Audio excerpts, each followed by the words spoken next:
Bismillahirrahmanirrahim. Assalamualaikum warahmatullahi wabarakatuh.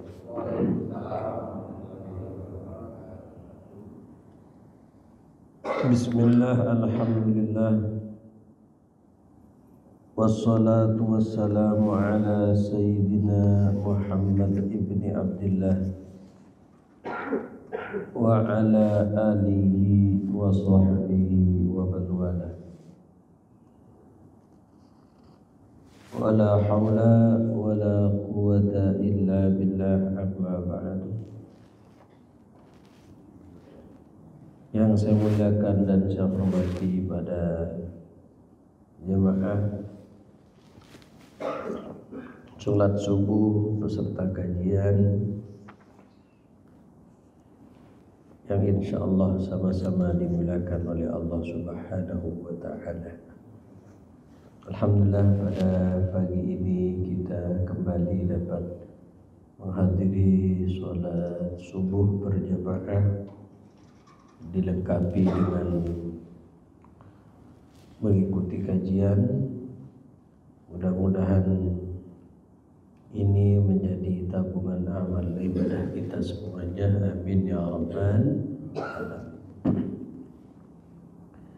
Bapak, Ibu jemaah kaum muslimin wal muslimat rahimakumullah.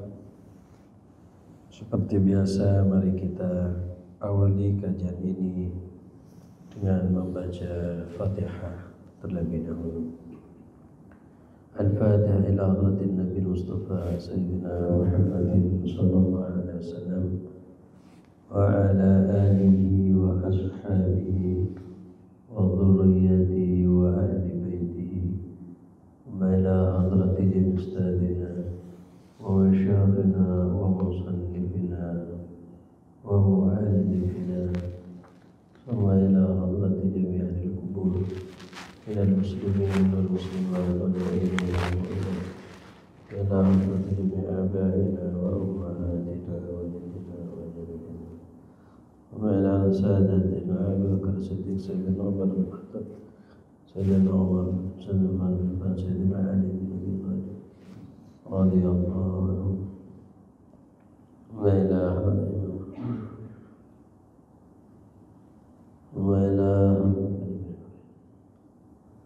إبراهيم إلى بلد جنوبه وصولهم وفرعهم، وإلى مشايخ الأولاد سيسألكم من الله يصدر بمهده وسلم يناوي بالرسل بالنبي خليل بالنبي شرف بالنبي وسعد الله بالنبي حسن بالنبي قبل الجليل قبل العظيم قبل العالم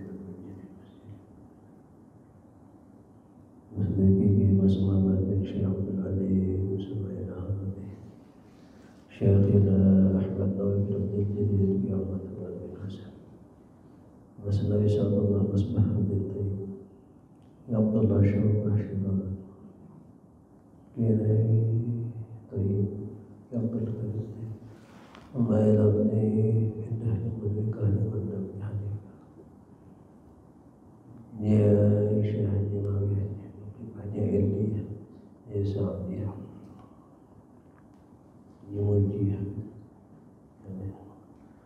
يهدو بنتي بشهادة الحب صولهم وفرعهم، ثم إلى حضرة الشيخ زين الدين الملباري، ثم إلى الفاتحة. أعوذ بالله من الشيطان الرجيم. بسم الله الرحمن الرحيم. الحمد لله رب العالمين الرحمن الرحيم مالك يوم الدين إياك نعبد وإياك نستعين اهدنا الصراط المستقيم صراط الذين أنعمت عليهم غير المغضوب عليهم ولا الضالين. بسم الله الرحمن الرحيم. قال المصنف رحمه الله تعالى ونفعنا به وعلومه في الدارين آمين. رب اشرح لي صدري ويسر لي أمري واحلل عقدة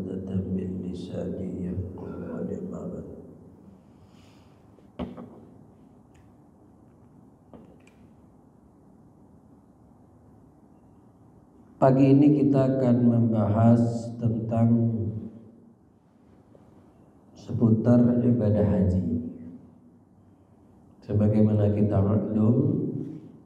ma'lumun minad-din bid-darurah tentang kewajiban haji, bahwa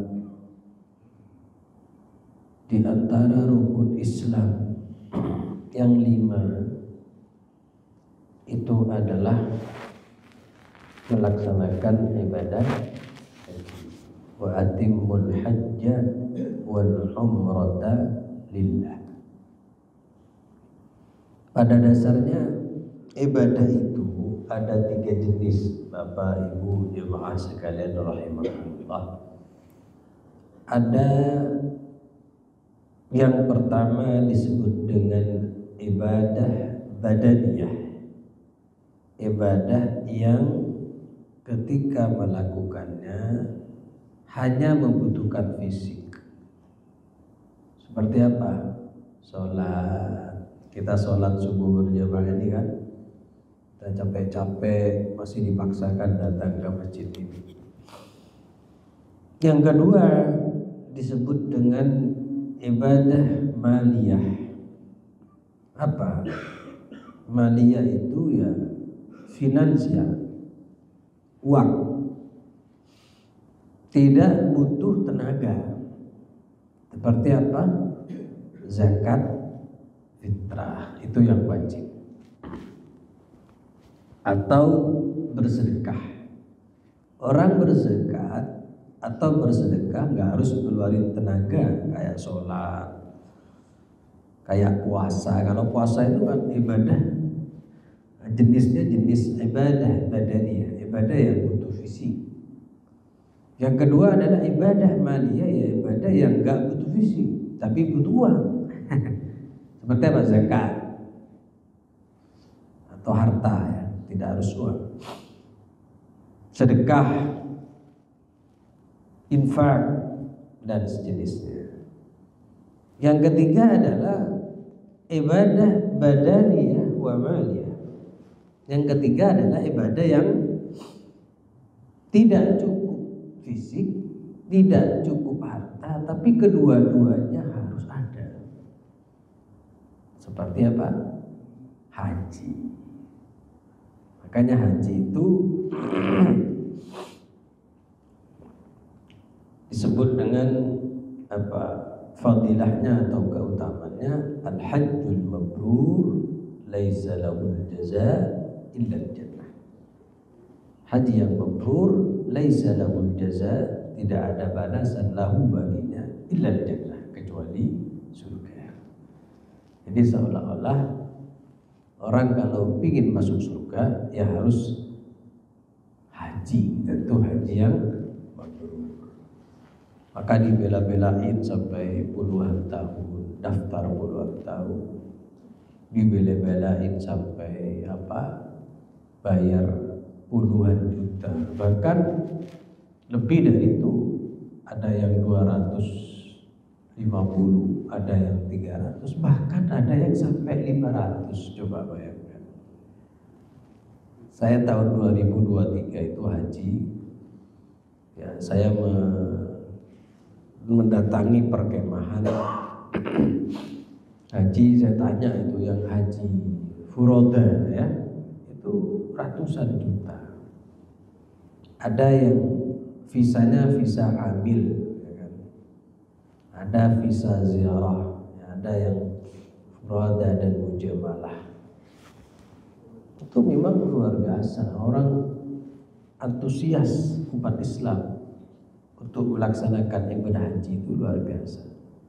Bagi yang belum ingin melaksanakan ibadah haji, dan bagi yang sudah ingin lagi datang ke tanah suci, minimal umroh, syukur-syukur bisa haji lagi. Maka tanyain rata-rata orang yang sudah melaksanakan ibadah haji dan umroh, yang apa istilahnya sudah umroh dan haji lalu pulang ke rumahnya, setelah ditanyain, setelah dapat 3 bulan, Haji, pingin umroh lagi nggak? Pasti pingin kalau dia sehat. Yang menjadi persoalan terkadang adalah soal bekal. Bukan bekal adalah apa? Bekal untuk yang mau dibuat oleh-oleh itu. Jadi firman Allah itu fatazawwadu, cari bekallah kalian, fa inna khairaz zad at-taqwa, dan paling baiknya bekal atau sebaik-baiknya bekal adalah at-taqwa. Jadi bekal yang utama itu adalah takwa, spirit. Haji itu untuk apa? Mau dipanggil Pak Haji, ya kan? Atau gagah-gagahan. Oleh karena eman-eman kalau orang yang sudah haji atau umroh atau yang akan haji atau umroh tapi tidak dibekali ilmu, bagaimana manasiknya, ya kan? Bagaimana nanti ketika di Mekah, bagaimana nanti cara tawaf sa'i, bagaimana nanti ketika di Arafah, bagaimana kita nanti di Muzdalifah, ya kan? Dan seterusnya. Pagi ini kita selipkan doa kita, mudah-mudahan keluarga kita, tetangga kita yang haji, yang umroh tahun ini, khususnya yang haji tahun ini, mudah-mudahan diberikan kesehatan, keselamatan oleh Allah, dan mudah-mudahan pulang ke Indonesia, pulang ke tanah airnya membawa haji yang mabrur. Dan mudah-mudahan keluarga yang ditinggalkan di Indonesia dijaga oleh Allah Subhanahu wa ta'ala.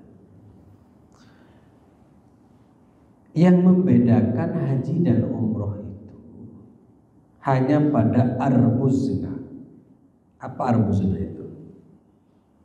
Arafah, Muzdalifah, dan Mina. Arafah merujuk pada satu tempat di mana umat Islam pada tanggal 9 Dzulhijjah itu totalitas berzikir, bermunajat kepada Allah, berkontemplasi, ya kan?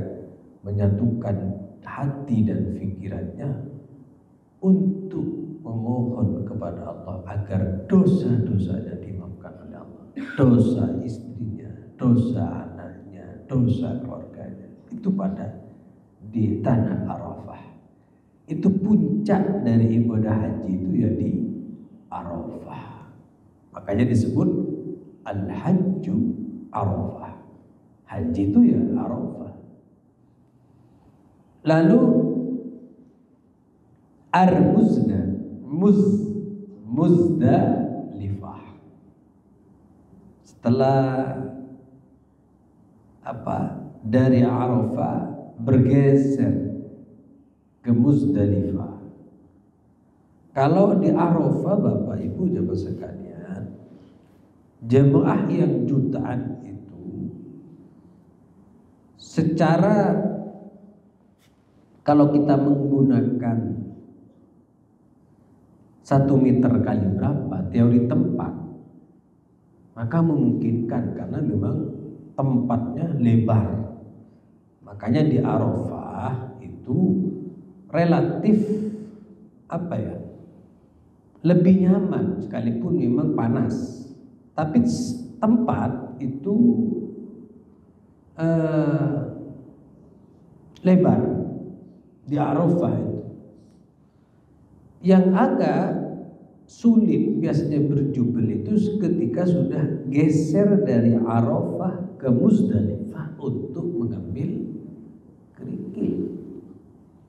Yang lebih utama itu ya berdiam, ya sholat sunnah, berzikir, ya bisa bermalam di Muzdalifah, itu yang lebih utama. Ketika tadi siang bermunajat di Arafah, malamnya di Muzdalifah. Tempatnya itu terbatas, area yang sangat terbatas.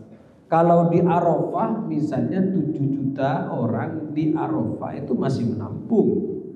Bahkan ada yang kalau yang grup haji furoda itu ya AC, pakai AC, terus tempatnya enak ya kan. Nah yang agak mengecil itu di Muzdalifah dengan kapasitas yang sama, ya kan? Atau dengan jumlah yang sama tapi tempatnya yang berbeda. Jadi kapasitasnya nggak sama dengan jumlah jamaah haji yang sama yang ada di Arafah. Makanya tahun 2023 saat itu saya haji, itu banyak yang meninggal di Muzdalifah. Sebabnya mungkin terlalu capek sebelum tanggal 8 Dzulhijjah, lalu di Arafahnya juga capek, berjubel-jubel dari Arafah ke Muzdalifah, ya kan? Lalu bermalam di Muzdalifah, paginya anggaplah 7 juta orang itu sama-sama ingin bergerak ke Mina untuk Jumrah Aqabah. Wah, di situ merasakan. Itu yang kalau yang mengejar utama itu kan bermalam, ngambil kerikil, ya kan begitu. Sebenarnya ada cara yang tidak harus bermalam dan itu cukup. Ya, kita berhenti sebentar, ambil kerikil, tidak usah nginep. Ya, jam 1 udah geser ke Mina. Lalu Jumrah Aqabah, tahallul awal, nanti bisa langsung ke Masjidil Haram lagi untuk tawaf. Yang selanjutnya nanti melempar Jumrah di ayyam tasyrik. Itu haji. Kalau umroh nggak ada itunya. Kalau umroh ya ambil miqat. Di miqatnya tergantung apakah dia langsung ke Makkah atau Madinah.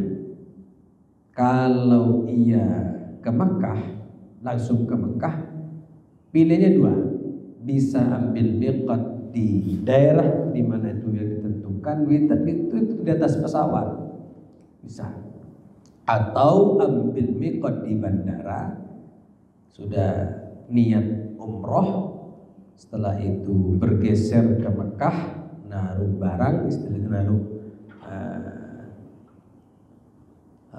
naruh tas kita, lalu tawaf, setelah tawaf sa'i, tahallul, selesai itu umrah. Enggak ada wukuf di Arafah, Muzdalifah dan Balan Jumrah. Itu yang membedakan. Misterinya haji itu Bapak Ibu ya mas sekalian rahimakumullah, baik umroh atau haji itu karena memang haji itu dan umroh itu, atau secara khusus saya menyebutnya adalah Mekah, Masjidil Haram, tempat yang mustajab. Itu banyak peristiwa-peristiwa yang di luar nalar. Misalnya salah satu teman saya itu setelah dari Muzdalifah ambil kerikil mau balang Jumrah Aqabah, ya nggak menemukan jumrahnya, nggak menemukan jamaratnya. Gimana? Ya ditutup oleh Allah. Pusing dia keliling, padahal jaraknya masya Allah jauh dari Muzdalifah, geser ke Mina untuk balang itu capek. Lalu nggak ketemu jumrahnya gimana? Nggak bisa melempar. Dan di tengah keputusasaan teman saya itu, dia mungkin berpikir, gimana ya saya nggak belum jumrah, teman-teman katanya udah. Akhirnya ketika ia sendirian, ada orang tua mendatanginya pakai bahasa Indonesia. Sudah lempar jumroh belum? Belum. Ayo bareng saya. Akhirnya bareng. Nah, setelah pergi ke arah Jamarat itu pelemparan jumrah itu, nah, setelah tahu tempatnya, dilihat orang tua itu udah nggak ada. Ya, peristiwa-peristiwa ganjil saya menyebutnya yang ada di seputar Makkah itu. Al-Faqir saya sendiri misalnya, waktu umroh tahun 2016 apa 2019? 2016. Saya waktu melaksanakan sa'i umroh itu melihat teman satu rombongan dengan saya waktu sa'i. Teman itu sedang mendorong jamaah yang lain. Saya ingat betul, wah, ini apa ya? Termasuk pengurus travelnya. Cuman dalam hati saya begini, berpikir, waktu sa'i kalau saya menyapa dia, saya takut mengganggu, atau sekurang-kurangnya saya terganggu karena saya akan terjadi komunikasi dengan orang lain. Tapi akhirnya saya udahlah biarin, saya nggak mau bersapa, nanti toh ketemu di hotel. Selesai sa'i tahallul, saya kembali ke hotel. Saya ketemu sama tadi yang saya temu di tempat sa'i itu. Saya bilang, Ustaz, tadi saya di mas'ah di tempat sa'i itu melihat antum lagi dorong jamaah, ya kan? Saya mau nyapa nggak enak, takut antum terganggu karena sedang mendorong jamaahnya. Toh saya juga biar merasa nggak terganggu juga. Apa jawaban itu? Enggak, Kiai, saya di kamar karena kurang sehat, saya tidur mulai dari pagi sampai siang. Loh, tadi saya lihat itu apa? Laung seragamnya sama dengan saya. Kalau saya hanya mengingat yang laki itu mungkin wajar kalau ada yang mirip dengan. Lalu dia yang saya lihat di tempat sa'i itu dia sedang mendorong jamaah bersama istrinya, jadi bersama istri teman saya. Secara akal sehat karena mungkin ada dua pasangan suami istri yang mirip persis wajahnya. Kalau laki doang masih mungkin, tapi istrinya langsung saya ingat betul kok, seragamnya sama, ya kan? Ya itu yang saya. Lalu siapa orang itu? Ya malaikat lah.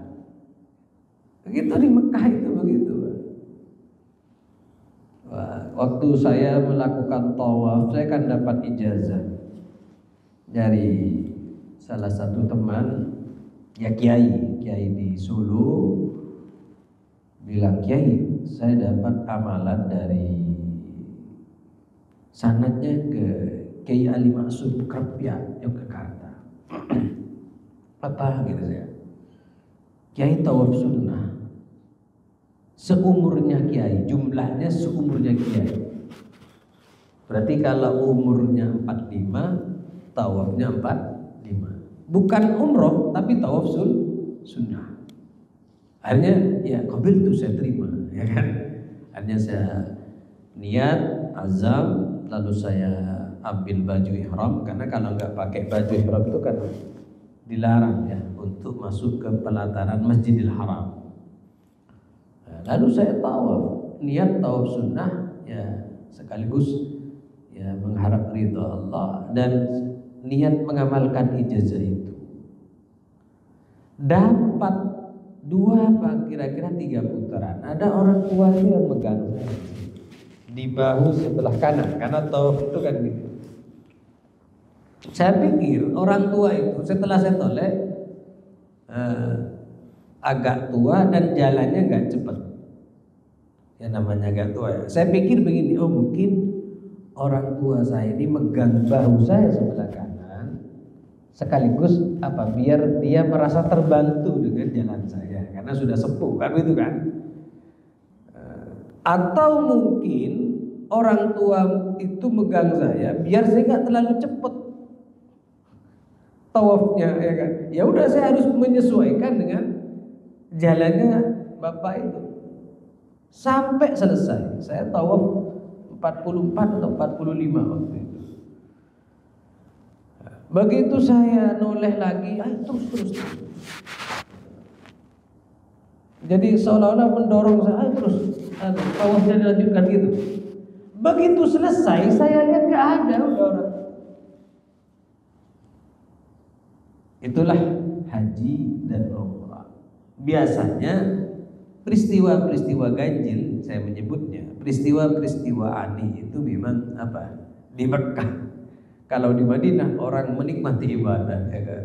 Ya tikaf, baca Quran, zikir, ya kan, di Masjid Nabawi. Gitu. Lalu haji itu pensyariatannya ada pada tahun 6 menurut pendapat yang lebih sahih, menurut qaul ashah. Haji itu difardukan fi sana as-sadisa 'ala al-ashah qabla an-nubuwah.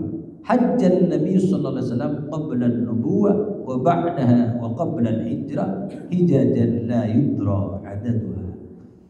Sebelum Nabi diangkat jadi nabi dan setelah juga haji, Nabi berulang kali melakukan haji dalam pengertian ya qasdul Ka'bah, ya kan, memasuki Ka'bah, tawaf, karena Ka'bah itu dulu tempat pusat orang ibadah di sana, ya kan, tempat sepelataran Masjidil Haram itu atau pinggir-pinggir Ka'bah itu orang sebelum Islam lahir ya mereka juga ibadah di sana dengan menempatkan sesembahannya di samping-samping Ka'bah itu.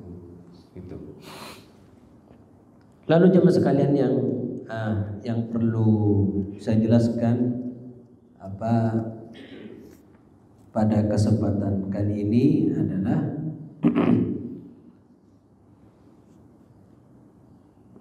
tentang macam-macam haji, bahwa dalam haji itu ada dapat dilakukan bisalasati aujuh, dengan 3 cara dan bentuk haji itu. Kalau umroh 1 bentuk, ihram, dia miqat ihram, lalu tawaf, sa'i, tahallul, sudah. Jadi niat ihram itu di suatu tempat, lalu tawaf, sa'i, tahallul, dan dilakukan secara berurutan, tertib, itu sudah orang disebut dengan umrah. Tidak ada cara lain selain dengan cara seperti itu. Itu umrah. Kalau haji enggak. Haji itu dapat dilakukan dengan 3 cara. Pertama adalah haji ifrad. Haji apa? Ifrad. Yang kedua haji tamattu'. Yang ketiga haji qiran. Kalau ifrad itu caranya ayyahujja thumma ya'tabir. Ifrad dengan melaksanakan haji terlebih dahulu, kemudian umrah. Nyampe berangkat dari Indonesia pas tanggal 8. Ini biasanya orang-orang yang super sibuk, ya kan? Tapi fadilahnya luar biasa. Begitu nyampe ke Mekah, dia langsung ambil miqat haji. Niat di hotel, mikotnya dia di hotel misalnya ya kan, atau mikotnya di tempat yang memang sudah ditentukan, langsung niat haji, nawaitul hajjah lillah, labbaik Allahumma hajjan, saya niat haji karena Allah Ta'ala. Setelah haji ia melaksanakan umroh.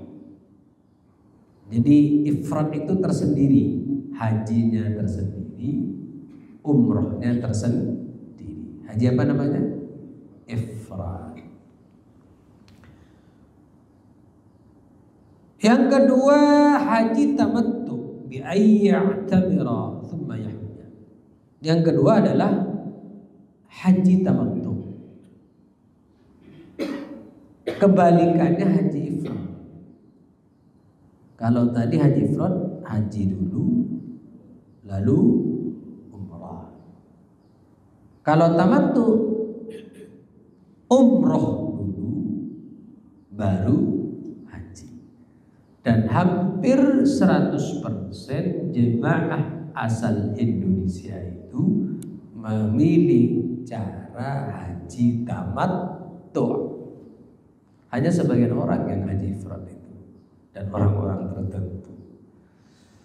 Jadi berangkat sekarang nih, misalnya kan kalau yang sekarang udah banyak yang mau udah di sana ya. Berangkat sekarang di sana tanggal 24 ya kira ya. 24 Mei. Kalau berangkat sekarang, anggap berangkat jam 6 pagi, perjalanan kan 9 jam, ya kan? Kalau berangkat jam 6, 9 jam itu nyampe jam berapa? Jam 3 sore, ya kan? Lalu ketika nyampe King Abdul Aziz, di Jeddah dia ambil miqat. Kalau langsung ke Mekah, ya kan? Miqat, niat umrah, ya kan? Lalu tawaf, sa'i, tahallul sudah. Nah nanti tanggal persiapan haji tanggal 8, 9, 10. Itu hampir 100% jemaah haji asal Indonesia itu ya haji tamattu. Nah konsekuensinya kalau haji tamattu harus bayar dam. Nah nanti kita sedikit mengupas tentang dam itu. Yang ketiga jemaah sekalian, wa qiran bi ayyuhima bihima ma'an. Nah kalau yang ketiga ini haji qiran. Haji qiran itu modelnya bukan model haji ifrad. Haji ifrad haji dulu baru umrah. Bukan model haji tamattu, umrah dulu baru haji, enggak. Ini qiran. Qiran itu bersamaan. Ya, Pak. Yaitu dengan melaksanakan ihram keduanya secara bersamaan. Jadi ya kan memang sama, umroh dan haji itu kan sama. Yang membedakan apa tadi? Arafah, Muzdalifah dan Mina. Lalu bagaimana tentang haji tamattunya? Kalau haji tamattunya adalah ketentuan haji tamattu itu harus bayar dam. Bayar damnya bagaimana? Bayar damnya, cara bayar dam hadyu sembelihan itu kalau bisa beli sendiri kambingnya. Bisa nggak? Bisa. Apa sih yang nggak ada di Mekah? Laung semuanya di Mekah itu dimudahkan kalau mau, tapi menjadi sulit kalau nggak mau. Kalau mau beli kambing pakai uang rupiah, misalnya nggak bawa rial, itu ada. Orang-orang yang memberikan jasa pembelian atau menyediakan kambing itu ada. Maka juga ada istilah nama di sana itu pangdam atau panglima dam. Biasanya orang Indonesia, banyak orang Indonesia, ya ada orang Jawa, orang Madura, macam-macam lah. Bisa pakai rupiah. Sebelah di mana? Sebelah di samping hotel tidak apa-apa. Kalau diperbolehkan oleh pihak hotel, sah itu yang bagus mana. Beli sendiri, ya kan? Kepada pemiliknya berarti terjadi transaksi jual beli, ya kan? Lalu disembelih sendiri. Atau kalau nggak bisa beli sendiri karena faktor relasi dan koneksi, minta tolong kepada orang lain belikan hewan, lalu disembelih sendiri.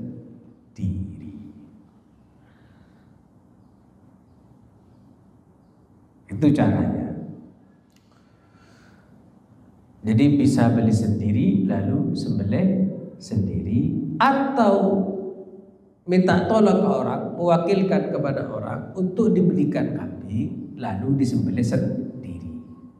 Atau kalau nggak mau ribet, setorkan uangnya saja kepada orang-orang atau yang ditunjuk oleh Kemenak untuk pengelolaan daging dam, dengan diniatin saya mau bayar dam, itu sudah bisa. Baik disembelih sendiri dengan cara beli sendiri, atau mewakilkan kepada orang lain untuk membeli lalu kita sembelih sendiri, atau juga dengan cara menitip ke orang lain pembelian dan sembelihannya sekaligus. Daging kurbannya itu diberikan kepada fakir miskin sekitar tanah haram. Itu caranya. Disembelih di tanah haram lalu didistribusikan di tanah haram. Jadi dalam firman Allah disebutkan, ya ayyuhalladzina amanu la taqtulus sayda wa antum hurum wa man qatalahu minkum muta'ammidan fajaza'u mithlu ma qatala minan na'am yahkumu bihi dzawu 'adlin minkum hadiyan balighal ka'bah aw kafaratun ta'amu masakin aw adlu dzalika siyaman liyadzuqu wabal amri.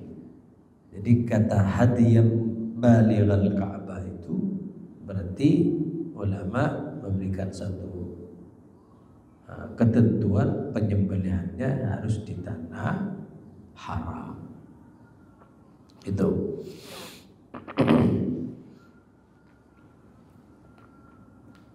Atau jika ya kan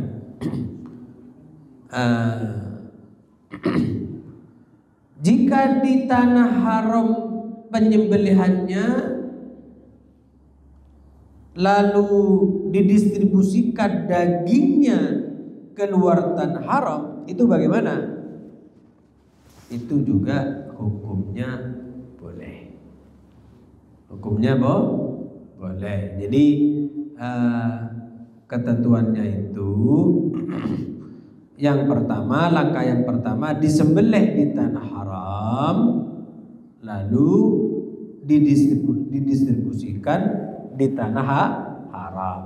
Langkah yang kedua juga boleh disembelih di tanah haram lalu dagingnya didistribusikan kepada masyarakat muslim di luar tanah haram. Misalnya di sekitar Mekah udah gak ada fakir miskinnya, udah ini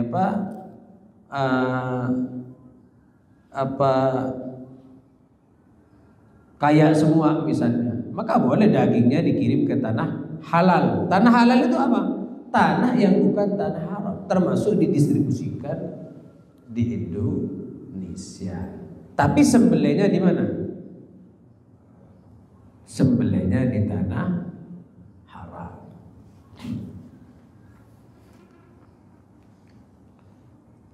Boleh juga disembelih di luar tanah haram, tapi dagingnya didistribusikan ke tanah haram. Disembelih di tanah halal, tapi dagingnya diberikan kepada apa? Tanah haram. Yang tidak boleh itu berdasarkan ketentuan Fatwa Majelis Ulama Indonesia dan keputusan Monas Kombes, ya disembelih di Indonesia, didistribusikan di Indonesia. Kecuali pemerintah Arab Saudi atau otoritas penyelenggara ibadah haji tahun 1446 menyatakan bahwa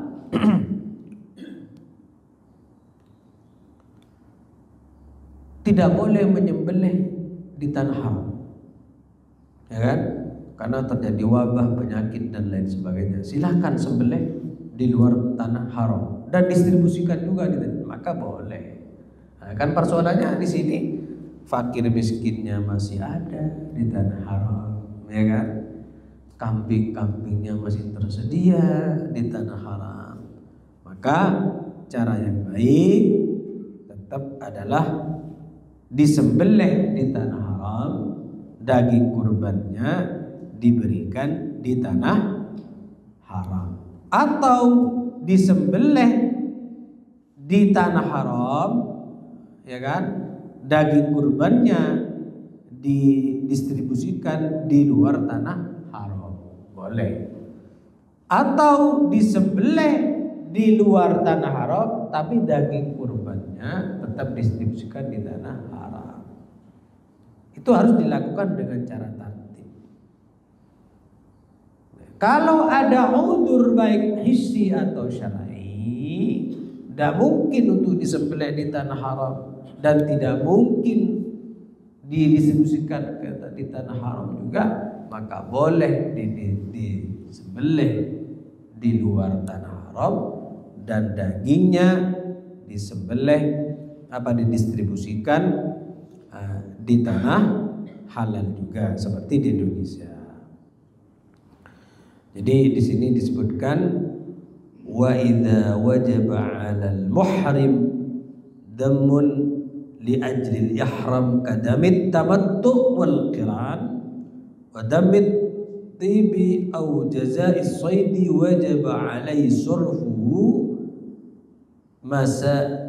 wajib alaihi surfu ila masakinil haram liqauli ta'ala hadiyan balighal ka'bah fa in dhabaha al-hadiya fil haram wa farraqahu fil haram faqad fa'ala ma wajaba alaihi. Ini dijelaskan dalam kitab Al-Bayan fi Syarhil Muhaddab. Artinya apabila seorang yang berihram berkewajiban menyembelih dam karena ihram seperti dam tamattu qiran, dam karena menggunakan parfum atau membunuh binatang buruan, maka wajib dibagikan kepada fakir miskin di tanah haram. Hadiyam balighal Ka'bah, karena disebut hadiyam balighal Ka'bah. Firman Allah. Lalu dalam kondisi dibutuhkan hajat, penyembelihan dam tamattu dilakukan di tanah haram dan distribusikan di luar tanah haram. Ini dijelaskan begini. Qauluhu wa yajuzu ay yatasaddaqa biha ala masakinil haram wa ghairihim illa anna masakinil haram afdal illa ayyakuna ghairu ahwaj minhu, kan? Yang artinya kalau boleh mensedekahkan atau memberikan daging dam itu kepada penduduk haram atau di luar penduduk haram. Hanya saja diberikan kepada penduduk haram itu lebih utama, ya kan? Kecuali memang di penduduk di luar tanah haram itu lebih membutuhkan. Di Afrika itu kan banyak fakir miskin. Itu. Kemudian jika penyembelihan dan pendistribusian dam tamattu di tanah haram terdapat kendala, penyembelihannya terdapat kendala di sana, ada larangan misalnya dari otoritas penyelenggara ibadah haji, dan pendistribusiannya juga bermasalah nanti kalau di sana gimana? Maka tapi udzur ini baik udzur syar'i atau maka penyembelihan dan pendistribusiannya boleh dilakukan di luar tanah haram seperti Indonesia dengan mengikuti mazhab Hambali yang membolehkan pelaksanaan penyembelihan dam dan distribusi di luar tanah haram. Dan adapun penentuan udzur itu ditentukan oleh pemerintah. Jadi misalnya pemerintah Arab Saudi menyatakan ini udzur, tidak boleh disembelih di sini, nggak boleh didistribusikan di sini. Ya, nah, cuman ketentuan itu harus tertib. Selama bisa didistribusikan di tanah haram, selama bisa disembelih di tanah haram, maka sembelihnya di tanah haram. Lalu distribusikan di tanah haram pula kepada fakir miskin di sana. Yang kedua, kalau boleh juga disembelih di luar tanah haram, ya kan? Boleh disembelih di tanah haram, lalu distribusi dagingnya bisa ke tanah haram, juga bisa di luar tanah haram, ya kan? Bisa disembelih di tanah haram, dagingnya didistribusikan di tanah haram, juga boleh didistribusikan ke negara lain, ya kan? Yang ketiga, jika tidak memungkinkan untuk disembelih di tanah haram dan juga tidak mungkin untuk didistribusikan di tanah haram, maka boleh. Tapi harus tertib itu, jangan langsung bagaimana hukum menyembelih dam tamattu di Indonesia lalu didistribusikan di Indonesia. Dilihat dulu, kalau mungkin di Arab, di Mekah ngapain di Indonesia? Kalau di Mekah masih banyak fakir miskin, ngapain didistribusikannya? Karena apa? Hadiyah balighal Ka'bah. Demikian Bapak Ibu jemaah sekalian rahimakumullah. Mudah-mudahan yang belum haji mudah-mudahan bisa haji. Yang sudah haji bisa haji lagi. Yang belum umrah mudah-mudahan bisa umrah, dan yang sudah umrah bisa umrah lagi. Mudah-mudahan keluarga kita, sanak famili Anda yang tolong kita yang haji tahun ini diberikan kesehatan oleh Allah Subhanahu wa taala, pulang dengan membawa haji yang mabrur. Amin ya rabbal alamin. Sebelum ditutup dengan salam, barangkali ada pertanyaan-pertanyaan yang terkait dengan seputar haji dan hal-hal fiqih lainnya. Monggo dipersilakan. Waalaikumsalam warahmatullahi wabarakatuh. Saya belum tahu, jadi apakah kok haji tamattu aja yang kena jam? Jadi melakukan kesalahan gitu Pak. Haji ifrad yang pertama. Apakah seluruh Indonesia itu kan tamattu semua tuh? Yang apakah kena jam semua gitu Pak? Baik, iya. Jadi saya tahu karena kalau saya jam itu melakukan kesalahan gitu. Nah, tolong jelaskan. Terima kasih. Ya, dam itu banyak jenisnya. Ada dam tamattu.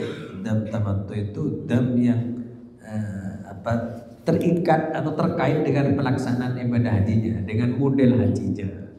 Kalau mengambil tamattu, ya maka itu nusuk, terkait dengan nusuknya, maka ya damnya dam tamattu. Ada dam isaah, tadi kan juga disebutkan dam isaah, atau misalnya ketika sedang melaksanakan umroh atau haji, dia melakukan sesuatu yang dilarang atau meninggalkan sesuatu. Jadi fi'lu mahdhurin, melakukan sesuatu yang itu ada damnya juga. Jadi dam itu tidak terkait juga dengan dam tamattu, ada dam isaah namanya. melakukan kesalahan pada pelaksanaan. Seperti sudah pakai baju ihram, ya kan? Kok dia cukur rambut, padahal belum tahallul. Sudah niat miqat, kok dia pakai parfum-parfum, ketok kuku dan lain sebagainya. Itu berarti melakukan sesuatu yang terlarang pada saat melakukan ihram, atau meninggalkan sesuatu yang mestinya dilakukan dalam pelaksanaan umroh dan hajinya. Atau juga karena terkait dengan model nusuknya. Kalau haji tamattu ya kita supaya, dan itu berarti kaitannya dengan semuanya bayar dam semua dari Indonesia, tamattu semua. hampir 100%, hampir 100%. Itu. Paham ya? Oke, yang lain monggo. Monggo Bapak yang ini dulu. Assalamualaikum. Waalaikumsalam. Jadi pada waktu itu ya, memang ada dia sudah pakai untuk kepala. Itu hukumnya masuk bayar dam. Iya. Nah, pada waktu itu ya kita udah sampaikan dan kita ingatkan gitu ya. Tapi dia nggak melakukan pembayaran dam. Hukum hajinya gimana? Ya itu apa? Sekali lagi ini terkait dengan apa, kewajiban-kewajiban yang harus dipenuhi, ya kan? Ketentuan-ketentuan yang harus dilakukan, ya kan? Dam itu ya menyangkut kesempurnaan hajinya seseorang, ya kan? Dam itu menyangkut kesempurnaan hajinya seorang atau umrohnya orang. Kalau tidak melakukan dam berarti tidak memenuhi sesuatu yang harus dilakukan. Ketika hukum hajinya bagaimana? Ini tetap ada yang mengatakan sah hajinya, ya cuman dia punya tanggungan dan kewajibannya tidak sempurna. Gitu. Makanya sekali lagi, kalau uang Pak bisa dicari, tapi kesempatan bisa umroh atau haji itu belum tentu. Orang punya uang belum tentu bisa umroh dan haji. Maka ketika sudah ditakdirkan bisa ke tanah suci untuk melaksanakan ibadah umroh dan haji, maka maksimalkan. Maksimal itu dimulai dari Indonesia, ilmunya, caranya dan lain sebagainya. Gitu Pak ya. Terima kasih. Yang terakhir mungkin tadi ada, monggo. Waalaikumsalam.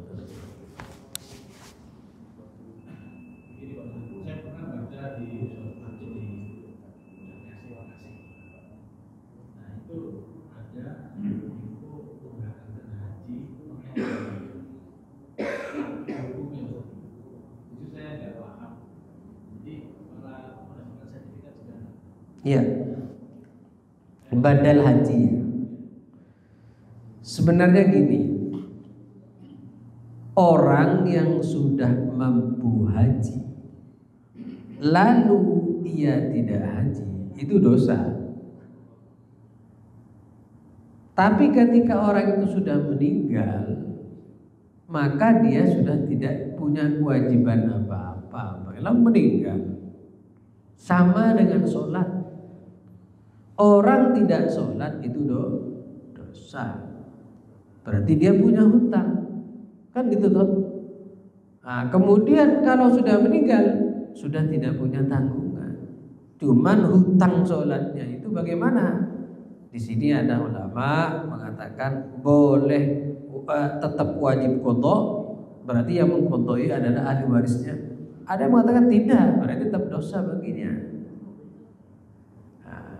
Makanya ada ulama berpendapat badal haji, ya kan? Itu ya sah bagi keluarga yang meninggal, untuk keluarga yang meninggal. Biasanya badal haji itu, bukan biasanya, tapi haji orang itu harus haji dulu. Kalau yang bersangkutan belum haji lalu yang membadalkan orang lain nggak boleh, ya kan? Makanya kalau bapak jenengan sudah haji, lalu haji lagi, maka niatkan untuk orang tuanya yang belum haji. Atau bapak sudah umroh, tapi mau umroh lagi, niatkan kepada bapak ibu yang belum umroh, pahalanya ke sana.